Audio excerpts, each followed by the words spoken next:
नमस्कार मंडळी, तुम्हा सर्वांचं आपल्या यूट्यूब चॅनलमध्ये खूप खूप स्वागत आहे। आज आपण टाकाऊपासून टिकाऊ वस्तू बनवणार आहोत। त्यासाठी आपल्याला लागणार आहे ही रिकामी झालेली शॅम्पूची बॉटल आणि ही घेतलेली आहे ॲल्युमिनियम फॉइल। तर आज आपण यापासून जी वस्तू बनवणार आहोत ना, तर ती तुम्ही एक प्लांटर म्हणून पण वापरू शकता मनी प्लांटसाठी, किंवा तिचा वापर तुम्ही एक फ्लॉवर पॉट म्हणून देखील करू शकता। व्हिडिओ शेवटपर्यंत नक्की बघा, कारण यामध्ये मी छोट्या छोट्या टिप्स सांगितल्या आहेत, त्या तुमच्या मिस होणार नाहीत। आणि जर तुमच्याकडे ॲल्युमिनियम फॉइल नसेल तर तुम्ही एखाद्या न्यूजपेपरचा देखील वापर करू शकता। आणि बरं का, ही जी ॲल्युमिनियम फॉइल आहे ना, ही देखील टाकाऊच आहे, कारण का आपल्याकडे जे हॉटेलमधून पार्सल्स येतात त्याच्यामध्ये देखील ॲल्युमिनियम फॉइलचा यूज केला जातो। तर ती जी ॲल्युमिनियम फॉइल असते ती मी टाकून न देता ती स्वच्छ धुवून सुकून ठेवलेली होती। त्याच ॲल्युमिनियम फॉइलचा यूज मी आज इथे करत आहे। तर ॲल्युमिनियम फॉइल आपली ग्लूगनच्या साहाय्याने चिकटवून झालेली आहे।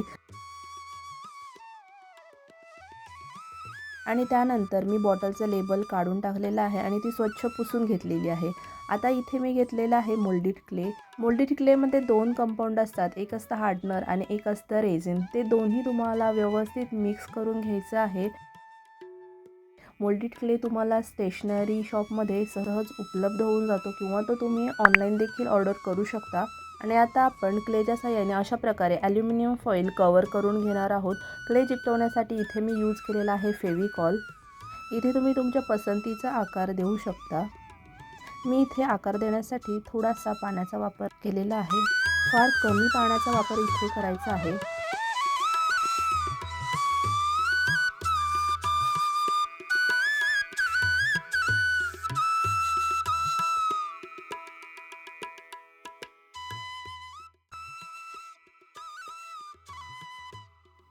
तर इथे आपला शेप देऊन झालेला आहे आणि ते मी आता सुकण्यासाठी ठेवून देत आहे। तर इथे क्लेचा मी छोटासा गोळा घेतलेला आहे आणि आपण ज्याप्रमाणे पुरी लाटतो ना, त्याप्रमाणे सेम छोटीशी पुरी तयार करून घ्यायची आहे। तर इथे मी कटरच्या साहाय्याने छोटी छोटी फुलं तयार करून घेतलेली आहेत। फुलं मला जरा जास्तच फुगीर वाटत होती, तर त्यामुळे मी बोटाच्या साहाय्याने त्यांना प्रेस करून घेतलेलं आहे।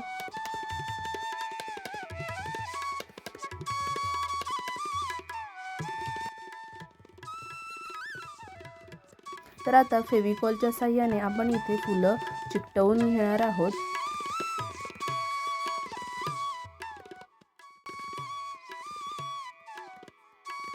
जर ही डिझाईन आहे ना फुलांची, ती जर तुम्ही एका साईडला केली तर ती बॉटल आहे ती ओझाने पडण्याची शक्यता आहे। त्यामुळे ती फुलांची जी डिझाईन आहे तुम्ही दोन्ही साईडला करा। त्यामुळे काय होईल, तर ती बॉटलमध्ये जरी तुम्ही काही मनी प्लांट किंवा काही जरी लावलं तर ती बॉटल पडणार नाही। तर क्ले आपण एक दिवसासाठी सुकण्यासाठी ठेवला होता। त्यानंतर इथे जेसो किंवा व्हाईट ॲक्रेलिक कलर वापरायचा आहे आणि तो कलर देऊन सुकला की पुन्हा त्यावर आपण इथे गुलाबी कलर दिलेला आहे।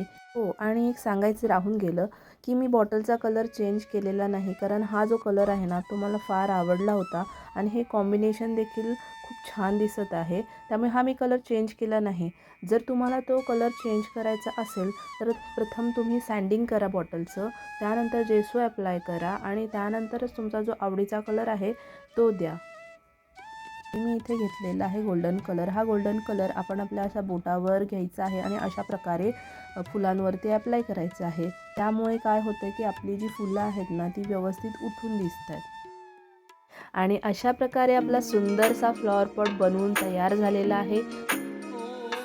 व्हिडिओ तुम्हाला कसा वाटला मला कमेंटमध्ये नक्की सांगा, आणि काही शंका असेल, सजेशन असतील, त्या देखील तुम्ही कमेंट करू शकता। भेटूया आता पुढच्या भागात, तोपर्यंत बाय बाय, टेक केअर।